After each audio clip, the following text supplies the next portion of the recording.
ఇది first interview అండి. నేను ఇంతకుముందుకు ఇంటర్వ్యూ వరకు వెళ్ళలేదు ఇంతకుముందు స్టేజ్‌లో. మెయిన్ స్టేజ్‌లో నాకు ఇబ్బంది అవుతుండింది. ఓకే. కానీ ఇందాక విక్రమ్ చెప్పినట్టు నాకు కూడా సేమ్ అంటే ఒక స్టేజ్‌లో ఎప్పుడైతే మనకి కంటిన్యూయస్‌గా మనం ఎక్కడ మిస్టేక్ చేస్తున్నామో అర్థం కాని కొన్ని సిట్యుయేషన్స్ ఉంటాయి. సో, అలాంటి సిట్యుయేషన్స్‌లో నాకు కూడా డీమోటివేటింగ్ అనిపించి నేను మళ్ళీ అంటే కన్సల్టెంట్ బ్యాక్‌గ్రౌండ్‌లోకి మళ్ళీ వెళ్దామా అనే ఆ ఆలోచన నాకు 2, 3 టైమ్స్ వచ్చింది. అండ్ ఆల్సో నేను ఐఎస్‌బీ అప్లై కూడా చేశాను. నాకు అడ్మిట్ కూడా వచ్చింది. ఇండియన్ స్కూల్ ఆఫ్ బిజినెస్‌లో అప్లై చేసి మాస్టర్స్ ఎంబీఏ చేస్తే బెటర్ ఏమో లైక్ మనకు బ్యాకప్ ఆప్షన్‌గా ఉంటుందని చెప్పేసి నేను ప్లాన్ చేశాను.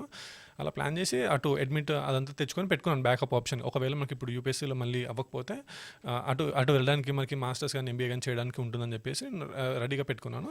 బట్ లక్కీలీ ఇందాక విక్రమ్ చెప్పినట్టు గ్రూప్ 1 మనకి 2024లో ఎగ్జామ్ స్టార్ట్ అయ్యి దాని రిజల్ట్స్ 2025లో వచ్చాయి.